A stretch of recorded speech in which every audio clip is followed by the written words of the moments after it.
Hello friends, welcome to my channel. Navratri की शुरुआत कैसे हुई और सबसे पहले इस व्रत को किसने रखा।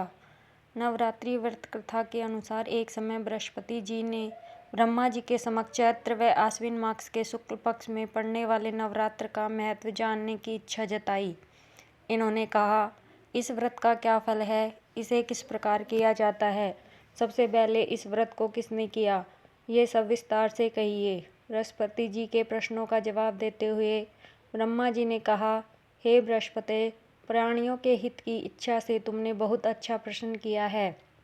जो इंसान मनोरथ पूर्ण करने वाली माँ दुर्गा, महादेव, सूर्य और नारायण का ध्यान करते हैं वे धन्य हैं।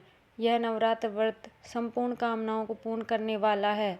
इस व्रत को करने से पुत्र सुख, धन, विद्या और सुख मिलता है। इस व्रत को करने से रोग दूर हो जाता है, घर में समृद्धि की वृद्धि होती है, बंध्या को पुत्र प्राप्त होता है, समस्त पापों से छुटकारा मिल जाता है।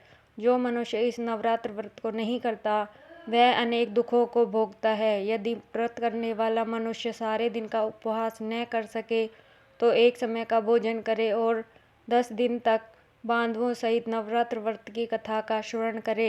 हे बृहस्पति, जिसने सबसे पहले इस महाव्रत को किया है वह कथा मैं तुम्हें सुनाता हूँ। ब्रह्मा जी बोले, प्राचीन काल में मनोहर नामक नगर में पीड़ित नाम का एक अनाथ ब्राह्मण रहता था। वह माँ दुर्गा का भक्त था। उसे संपूर्ण सद्गुणों से युक्त सुमति नाम की एक अत्यंत सुंदर कन्या उत्पन्न हुई। वह कन्या अपने पिता के घर में अपनी सहेलियों के साथ क्रीड़ा करने लगी। जैसे शुक्ल पक्ष में चंद्रमा की कला बढ़ती है। उसका पिता प्रतिदिन जब दुर्गा की पूजा करके होम किया करता वह उस समय नियम से वहां उपस्थित रहती। एक दिन सुमति भगवान के पूजन में उपस्थित नहीं हुई। उसके पिता को पुत्री की ऐसी असावधानी को देखकर क्रोध आया और वह पुत्री से कहने लगा, अरे दुष्ट पुत्री, आज तूने भगवती का पूजन नहीं किया, इस कारण मैं तुझे किसी कुष्ठ रोगी या दरिद्र मनुष्य के साथ तेरा विवाह करूंगा।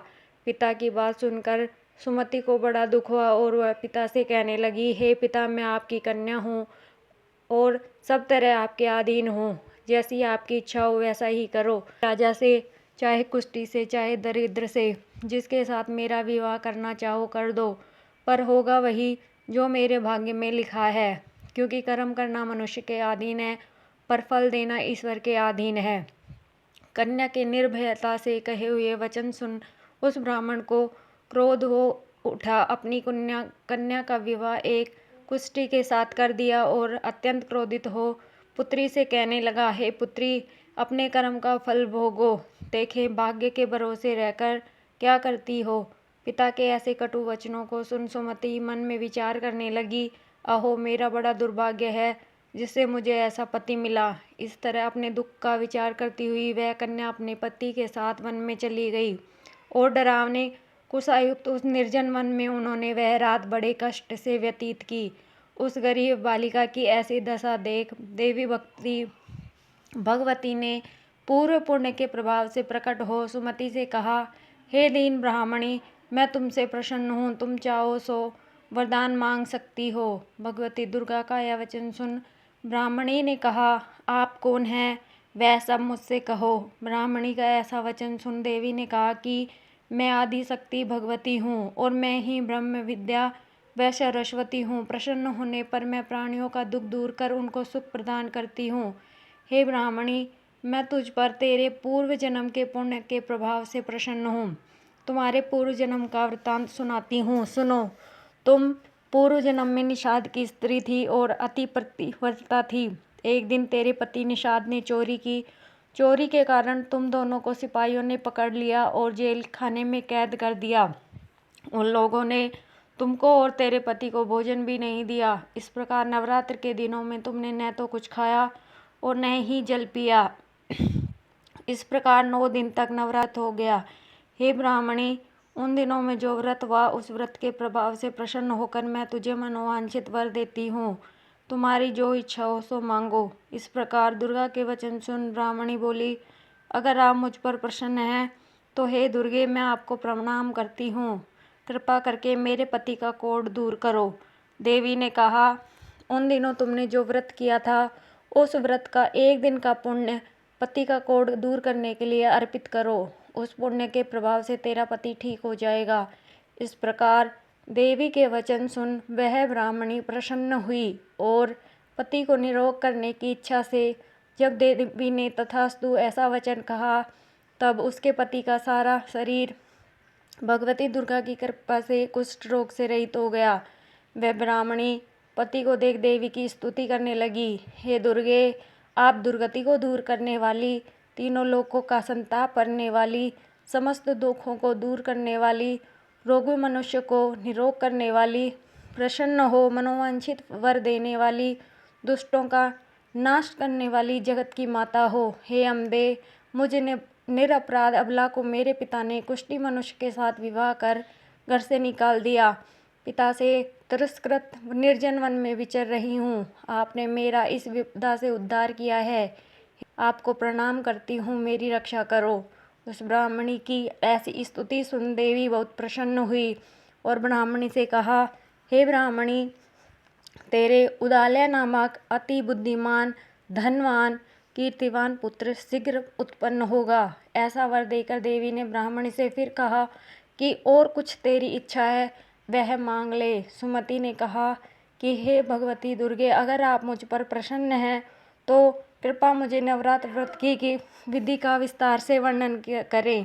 ब्राह्मणी के वचन सुन दुर्गा ने कहा, हे ब्राह्मणी, मैं तुम्हें संपूर्ण पापों को दूर करने वाले नवरात्र व्रत की विधि बतलाती हूँ।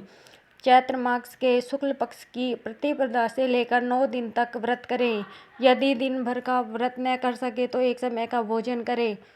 शुभ मुहूर्त में घट स्थापना करें और वाटिका बनाकर उसको प्रतिदिन जल से सींचे। महाकाली, महालक्ष्मी और महासरस्वती की मूर्तियाँ स्थापित कर उनकी विधि सहित पूजा करें। बिजोरा के फल से अर्घ देने से रूप की प्राप्ति होती है। जायफल से अर्घ देने पर कीर्ति, दाख से कार्य की सिद्धि होती है। आंवले से सुख की प्राप्ति और केले से अर्घ देने से आभूषणों की प्राप्ति होती है। इस प्रकार पुष्पों व फलों से अर्घ देकर व्रत समापन होने पर 9वें दिन विधि विधान से हवन करें। खांड, घी, गेहूँ, शहद, जौ, तिल, बेल, नारियल, दाख और कदम जैसी विभिन्न सामग्रियों से हवन करें। आंवले से कीर्ति की और केले से पुत्र की, कमल से राज सम्मान की और दाखों से संपदा की प्राप्ति होती है। खांड, घी, नारियल, शहद, जौ और तिल तथा फलों से होम करने से मनोवांछित वस्तु की प्राप्ति होती है। व्रत करने वाला मनुष्य इस विधि विधान से होम कर पंडित को अत्यंत नम्रता के साथ प्रणाम करे और व्रत की यज्ञ की सिद्धि के लिए उसे दक्षिणा दे। इस प्रकार बताई हुई विधि के अनुसार जो व्यक्ति व्रत करता है उसके सब मनोरथ सिद्ध होते हैं, इसमें तनिक भी संदेह नहीं है। इन 9 दिनों में जो कुछ दान दिया जाता है उसका करोड़ों गुना फल मिलता है। इस नवरात्र व्रत करने से अश्वमेध यज्ञ का फल मिलता है। हे ब्राह्मणी, इस संपूर्ण कामनाओं को पूर्ण करने वाले उत्तम व्रत को तीर्थ, मंदिर अथवा घर में विधि के अनुसार करें। ऐसा ब्रह्मा जी बृहस्पति जी से बोले। इस प्रकार ब्राह्मणी को नवरात्रि विधि बतलाकर देवी अंतर्ध्यान हो गई। अतः जो मनुष्य या स्त्री इस व्रत को भक्ति पूर्वक करता है वह इस लोक में सुख प्राप्त कर अंत में मोक्ष की प्राप्ति करता है। ब्रह्मा जी बृहस्पति जी से कहते हैं कि यह इस दुर्लभ व्रत का महात्म्य है जो मैंने तुम्हें बतलाया है। ऐसा सुन बृहस्पति जी आनंद से प्रफुल्लित हो गए और कहने लगे, हे ब्राह्मण, आपने मुझ पर अति कृपा की जो मुझे इस व्रत का महत्व सुनाया। ब्रह्मा जी बोले, हे बृहस्पति, यह देवी भगवती संपूर्ण लोकों का पालन करने वाली है। महादेवी के प्रभाव को कौन जान सकता है। बोलो देवी भगवती की जय। यदि कहानी अच्छी लगी हो तो वीडियो को लाइक, शेयर और चैनल को सब्सक्राइब करना ना भूलें। धन्यवाद। ऐसी जानकारी के लिए कमेंट करें।